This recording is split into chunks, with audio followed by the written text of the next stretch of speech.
There's one secret that you need to know if you want to improve your pronunciation. Open your mouth more. Okay, so ကိုယ့်ရဲ့အတန်ထွက်ပြီးချင်တာဆိုလို့ရှိရင် you need to open your mouth more. အဲ့တော့ဒီ native speaker တွေကပြောတဲ့အခါမှာဆိုရင်သူတို့ပါစကားပို့ပြီးတော့ဟွာဖြစ်သွားတယ်။အဲကြောင့်တစ်ခါလေးရောက်လို့ရှိရင်ဘယ်လိုပြောလဲ has တို့ဘာတို့မှာဆိုလို့ရှိရင်သွားစီရတယ်သူတို့ကအဲ့ဒီအချိန်မှာနားတဲ့တစ်ချိန်ပြီးတယ်။တော်တော်များက English ကိုပြောရဲဆိုလို့ရှိရင်ဘယ်လိုကိုကမမီမှာအဲ့ဒီ speak နှုန်းကိုမမီမှာကြောက်ပြီးတော့အရန်ကြော်သွားတယ်အဲ့ဆိုစလုံးနေရတယ်လို့ခုံဆောက်အဲ့လိုဖြစ်သွားတာအဲ့ဆိုသူကရားထဲမှာနားတဲ့ဥစ္စာမရှိတော့ဘူးဆိုတော့ကိုကတွေက wrong way ဖြစ်နေတာကွာပြောရမယ်ဆိုလို့ရှိရင်အဲ့လိုမျိုးအဲ့တော့သူပါဇာကိုလည်းတခြားကြည့်သူဆိုရင်လည်းတခြားလေးပြောသွားတာစီတဲ့နေရာမှာဆိုစီသွားတယ်ပေါ့နော်ဒါပေမဲ့ तू က native ကတော့ native ဆိုတော့ so If you compare a native English speaker with so native English speaker နဲ့ somebody speaking ပေါ့နော်ပြောရမယ်ဆိုလို့ရှိရင်ဒီစုံတယောက်သူ English လို့သင်ထားတဲ့လူနဲ့လှိုင်းရှင်ကြည့်မယ်ဆိုလို့ရှိရင်သူတို့ငကို native တွေကဘယ်လိုဖြစ်လဲ somebody speaking your own language, in English we tend to exaggerate. So exaggerate လို့မယ်ဆိုလို့ရှိရင်ကျတော့ချဲ့တာပေါ့နော်ပြောရမယ်ဆိုရင် our facial movement so facial movement ဆိုတာဒီသူရဲ့ပါးစပ်သူအရန်ဟိုမျက်နှာနဲ့စကားပြောတဲ့တည်းရမလားအဲ့လိုမျိုးဟိုမျက်မှောင်ကြုံပြီးပြောဖြစ်အဲ့လိုမျိုးပေါ့နော်တခုဆိုအန်အောဝါမျိုးပဲဖြစ်အဲ့လိုမျိုးအရန်ပြောရဲပြီးရင်သူကသွားရစကားပြောတဲ့အခါမှာသူကဒီစကားတန်အင်္ဂါအရန်တုံးတယ်မှာဆို this ဆိုလို့ရှိရင်သွားစီပြီးတော့မှကြားထဲမှာရှာထည့်ပြီးတော့မှ this အဲ့လိုမျိုး that အဲ့ဖြစ်တဲ့ခါတည်းရောက်လို့ရှိရင်အဲ့ဟာတွေကိုဖိပြီးတော့ပြောလို့ရတဲ့ခါမျိုးမှာပြောရပါတော့ Okay Are facial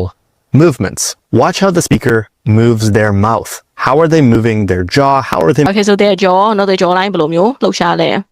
moving their lips? So especially their lips သူတို့ရဲ့အဓိက lips သူပြောလိုက်တဲ့အခါမျိုးမှာလဲ lips ဆိုလို့ရှိရင်သူနှာခမ်းဆိုလဲလှုပ်သွားတယ်ပေါ့နော်ဟာဒီနာသူကြွက်သားအရင်လှုပ်တယ် How are they moving their face to produce those sounds? sounds မြန်မာတဲ့ခါကျတော့ sound တို့ sound အဲ့လိုမျိုးပဲဖြစ်သွား those sounds နောက်က s တမထမ sounds ပြင်တော့နောက်နှာခေါင်းနဲ့ nostril တောင်လည်းပါတယ်နော် those sounds Those sounds. And then when you speak, exaggerate your pronunciation. so when you speak exaggerate ဆိုရင်ဒါကိုပြောနည်းနည်းချဲ့ပြောပြပါ your pronunciation เนาะကိုကအတန်တော့လေးကိုစစချင်းတော့ရနေတော့ဟိုဖြစ်လိမ့်မယ်ပေါ့နော် awkward ဖြစ်လိမ့်မယ်သိပြီးတော့နေရထိုင်ရခါ Open your mouth more. It will feel odd. oh feel odd ဆိုတဲ့အချိန်မှာသူစကားလိုမျိုးဖြည်းဖြည်းချင်းလှုပ်သွားတယ်ရီလိုမျိုးလေ odd အဲ့လိုဖြစ်သွားမယ်အဲ့တော့ odd feel odd ဆိုတာကကြတော့တော့ odd ကကြတော့မှထူးဆန်းဆဆချင်းတော့နေရထိုင်တဲ့မျိုးကြီးပေါ့နော်နည်းနည်းထူးဆန်းတယ်လေ at first ပေါ့နော် At first, but you'll sound so much more natural. Okay so but you'll sound so much more natural ကိုအတန်တော့ကပို့ပြီးတော့native နဲ့တူလာလို့ပို့ပြီးတော့